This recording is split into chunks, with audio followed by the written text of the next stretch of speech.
to the program SUs and ABS Radio and Television program. I am Eze Onwuchi.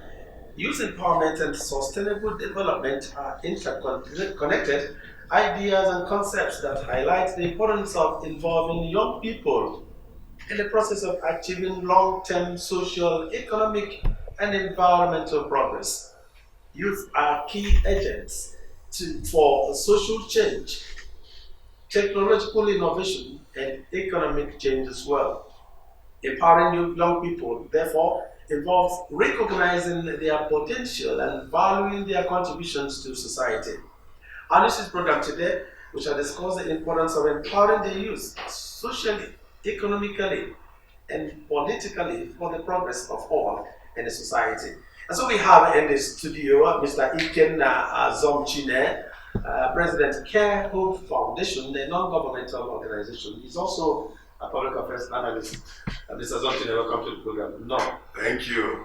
Welcome. No. I'm happy. I'm not about. Yes, sir. That's yeah. And we also have a comrade Uzo Ekemezie. Uzo Ekemezie Esquire is a public affairs analyst. Uzo Ekemezie Esquire, welcome to the program. Okay, I'm the forget to say. I'm the country director of my Yes, my Foundation, a non-governmental organization. Yes. Thank you very much. We have a former OG. He's a co-member serving in NDS. Glad to have you. Thank you. Calling up and I see one guy, they want to different. I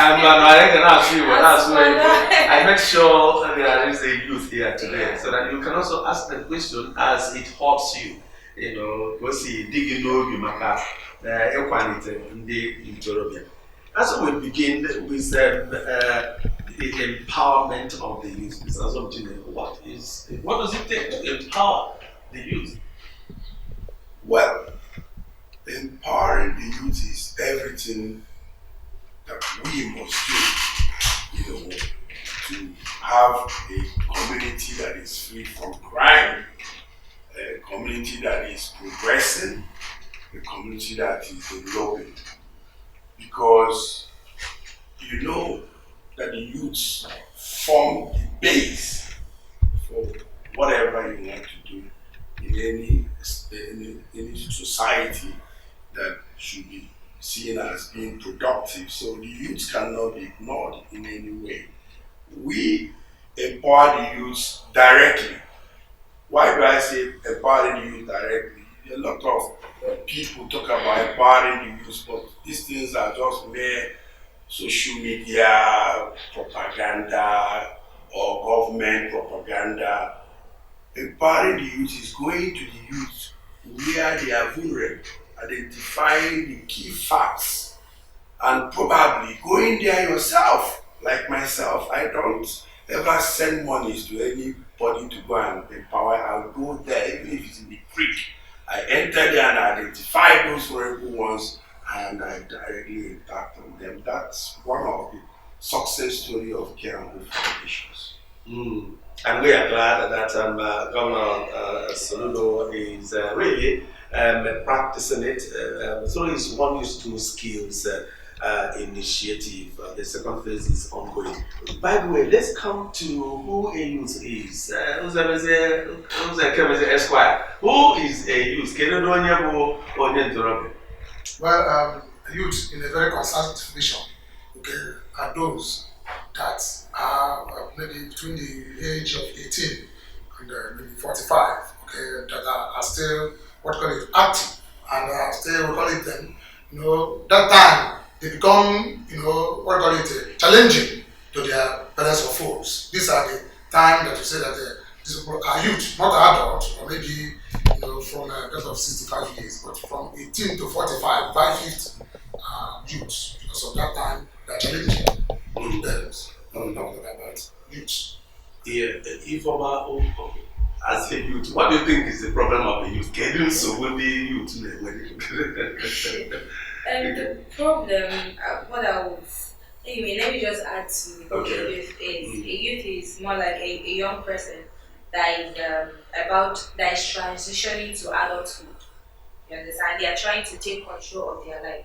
Now, the problem of the youth is they struggle with this thing of trying to make a decision. You understand? The decision to stand on their own. What is it that I'm going to do that will benefit me? You understand? If I take this route, is it going to favor me? If I go this side, will it favor me? So that is what I feel like they are still trying to, stand, get understand their ground or get understand that thing that they will do that will prosper them. So that's what making decisions is basically one of the challenges that it's facing. That's challenges of the youth. We shall come to you later. You answer two questions at a time, but we shall come to you talking about giving every youth what are their problems. But let me come to Mr. Ekena Zomchine. Why is it important to empower the youth? Who rob and not have anything to? Well, we empowering the youths, will give you two results. If you empower the youths, they will be able to face the challenges of growing up, setting their lives straight, getting married, building a house. You find out these days that the youths, that our marriage institution is almost crashing because the youths are scared to go into that marriage whole situation because you know what it means to marry, you need money. So empowering the youth is trying to solve a problem that is coming tomorrow. But there's also another problem. Some of these youths, empowering them is also having another challenge because some of these youths, they are exceptionally greedy. The Care Foundation were investigating why some youths go into crime. You find out that the empowerment is not the problem, but the youth wants to be over-empowered. He is greedy. So how do we teach them not to be greedy? Why do they go do Yahoo? Some of them are interested in the extravagant life. It's not that they don't have any empowerment. They do have the empowerment, but the empowerment is now leading them to crime. For example, we provided laptops for some youths. I could went to the laptops just to check out what are they doing with these laptops. These are investigations that we conducted. We found out that one or two of them were using it for bad things. So we called the laptops back and we sat them down. We said, listen, this laptop is for you to develop yourself and develop your community, not for you to go online claiming to be who you're not. So we, Care Foundation, what we are doing is beyond empowering youth. We empower them and we check them. Empowering them and checking them. But as you also have has the youth been given enough adequate economic and employment opportunities, just like you are NGO is doing, or generally have the youth been given adequate opportunity to fly? Thank you very much, my brother. You see, I will talk in the perspective, of the Mobile Employment Foundation worldwide. You see, because most of the times people does not understand what employment is all about. That's why at the end of the day, we keep on saying empowerment. I like how you started from your synopsis of this particular program. Is it talk about economic empowerment, political empowerment, social empowerment, and even sometimes religious empowerment. But let me first of all speak in basis of economic empowerment. In the guise of Mobile Employment Foundation worldwide, you see, as a country director, what we do is that first thing we should do, if you come to economic empowerment, there's no need to go and empower any single youth without the person undergoing what we call scale acquisition. It is the scale, it is the most basic important thing. That's why most of the times during this electioneering, somebody will come in the marketplace and say, please, I want to empower young women. They'll gather them from all nooks and crannies and cancelling machine and give them. They'll go to the doctor also about and sell it and put the money in the pocket. Because they're not going to go scales. Scale is the most basic things they're going to do. But then the person go to scale and apply scale, even if you give him a little thing, he or she will not have the mind to go and sell it. Time has come when people leave apprenticeship. Like in Igbo culture, what we call Igbo apprenticeship system. And that's one of the mathematical analysis in this our last month's employment program. If you are doing money, imagine you do you see, you do cycling empowerment. It's not sustainable what call it development. So now first thing you get one, get people to educate them. First of all, education, orientation and induction. You must keep the youth. We keep them for 1 week, give them orientation and induction, change their psyche for them to know the reason why they are going to be important to the society, to be useful to the society, not for them to turn into social vices. That's number one. After 1 week, okay, then you give them what we call training. That training will last for months. Some people 6 months, some people 1 year or 2 years, as this may be. After the training, to do what we call exhibition or examination, you examine them to know whether they are qualified before you can give them empowerment. Empowerment is the last stroke of it. And by the time you undergo these stages, after the examination and exhibition, then you employ the person. By the time you give him or her sewing machine, you give him or her oven, give him a makeup, or what call it, box or whatever, okay, he or she will be sustained. Giving somebody keke to drive, it's not empowerment, it's not empowerment. Go to average youth in Okena, count them, if they are 1,000, okay, 800 is riding keke. Is it, how can you go tomorrow and start to learn work? Because tomorrow, if you believe in the morning, you can get 1 or 2 naira and then to eat the square meal. So all this is coming. They can come in. The average, listen, the average of people that are riding keke in Oka, 2% are running for them to make money, so they're able to go and get materials they're going to use to learn, do the skill they have learned.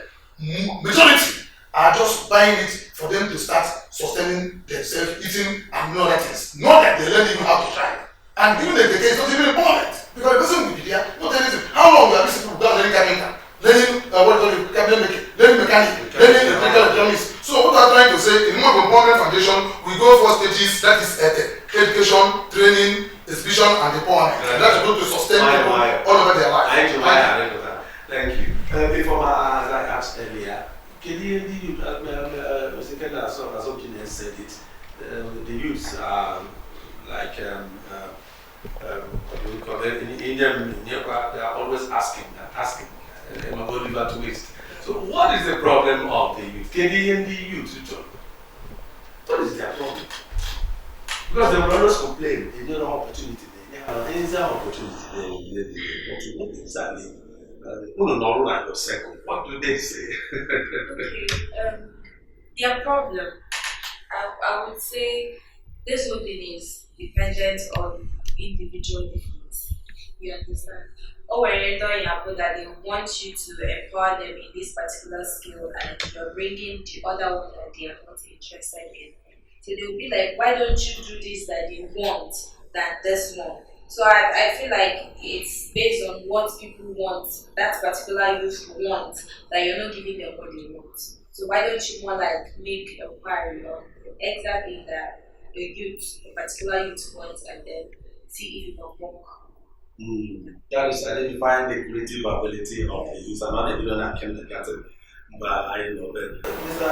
Assumption, one of the ways of empowering the youth is to trust their ability to lead, and the youth will then go to the camera and talk experience to lead. They don't know how to do. Sincerely speaking, the youths are entirely ready to do whatever assignments. Some of them, almost all of them. But the problem the youths have, especially these days, is the high cost of living, from my observation. Example. Everybody's experiencing that. Let me say the youths. They don't have anyone to write to. Yeah. I met a young man on my way to Abuja. He was looking for transport to go to his job. He's a student, but he wanted to work. So there was this official vehicle, Hilux, that stopped, and everybody jumped in. I was watching him, and he left him. He was very angry, and I pulled over. I said, hey, come, what's your problem? He said that he needs to get to work by 8 or he wouldn't be paid. And that he can't afford taking a straight vehicle. I said, pumping. So I carried him and I talked him throughout our about 30 minutes drive from Ganya to Abuja. And I found out that this young man has the ability, he wants to work, but the biggest challenge is that stipend to get to his work.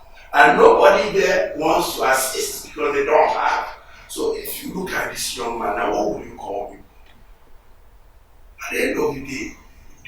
government also still has a lot to do. The cost of living, it's also part of empowerment from the government side. They should please look at the cost of living, transportation.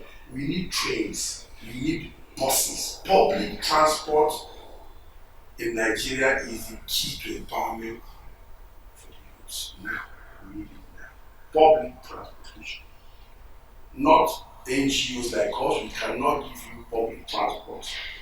Common train. Do you know if you have a viable train system in Southeast, you can go to Owerri and back. You can walk in Owerri. I live in Brussels, but I live in Bruges, I go to Brussels. In one day, I come back and as if I didn't travel. And it's about 3 hours journey by car. Well, you see that everyone is doing that because the government provided the public transport system. So we NGOs were calling on government to just please, let's look at the public transport system. It will go a long way in empowering youth because they can come from point A to point B without any hindrance. One of my former women in agriculture, youths, girls in agriculture.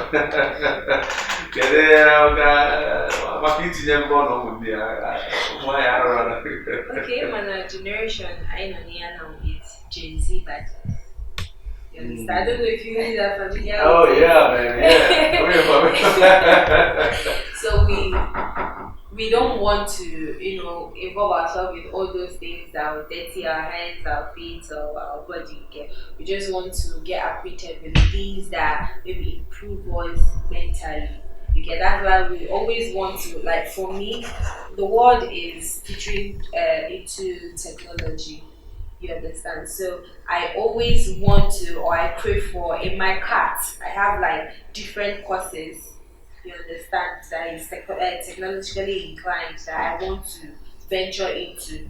You get to get myself, to learn those things. So I'm not even bringing myself down to get into Imagonu or all this agriculture. Yeah, it has gone digital, Yes, it has gone digital, but I still give it up to people that still want to go into agriculture. Yes, it's important. There are people that have passion for that. For me, I have passion for everything technology. You understand? Courses like digital marketing, social media management, tech, everything that has to do with tech. So that's. We start advising. Let's advise. Mr. Zobtune, give advice again. You can advise. Before we advise, who do we blame? Who do we blame for youth misdeeds in the society? Do we blame anybody? The blame should be, we shouldn't blame the government, if I may say so. We should blame the system. The system I once said to the mind put in the family circle and the public schools. In fact, everyone should be blamed. But let us leave the blame game now.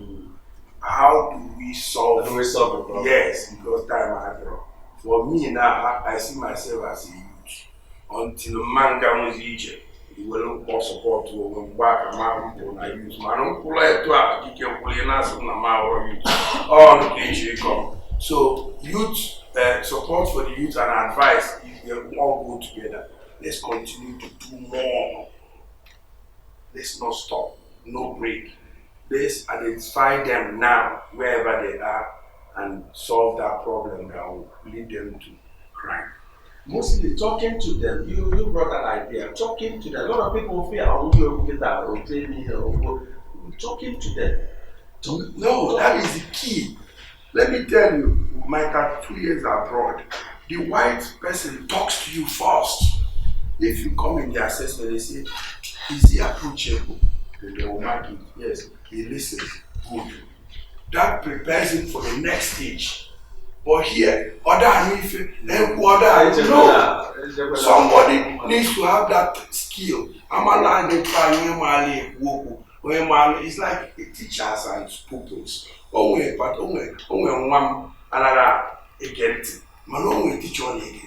So you see that you need to find people in their coolest points and then allow them to put them on that side. So in the Care and Hope Foundation, I have staffs that are trained to talk to them. Once they finish talking to them, then I can commit my money. But you hear, we don't talk, we just say, nah, it's not true. Care and Hope Foundation will do the talking. Then people like him now can do the skills. Yeah, so we are spreading our tentacles, partnering with schools, and the last one we did in Jos now was we went to universities, University of Jos, and we picked 12 engineering students and we took them to an automobile workshop, empowered them. They've graduated. 2 of them are going to Mercedes Belgium, because I live in Belgium. I'm approaching Mercedes Belgium to take these 2 to train them. Anambra, Kogi State. So this is what we are doing, making sure that we spread this love around the country, not only in the southeast. There's also another program that is about to receive funding because we are community-based empowerment, because other people from other parts of Nigeria that are Igbo land are being invest. So we want to empower like 50 Northerners and 50 Southerners to come to Igbo land in a particular business, because we need to mix up for other people to trust us. That is very important. So we are doing a whole lot. You remember the last time I came here, my country director, Miss Bridget, she discovered me. She told me that she didn't see a lot of other tribes here. And then immediately her mind went, okay, let's sponsor Igbos to Yoruba land, sponsor outsiders here, but sound ones. So we are serious identifying them. Yeah. Your advice way around them. Yes, the responsibilities or the advice I'll be giving is to the government, to the churches, to the media. When I'm talking about the government should provide jobs, because there are lots of youths, there are lots of graduates that are out, that are done with school. They need jobs. Even if you're not providing them with jobs, provide them with skills. Then when I talk about media, the media have this. That is what we're doing here. Yes, they set agenda. Yes. Keep on setting that agenda. Keep on bringing those things to people. Let them keep on hearing it. That is very important to acquire a skill or get empowered. All right, thank you. Your advice. Yeah, on final notes, okay, that is because of talking about body for development is cannot be emphasized. First of all, the advice is nothing but education. That's all. Education, okay. First of all, my people perish because of lack of knowledge. Okay. Then Socrates, in one of his research for knowledge, said that I know nothing. You understand?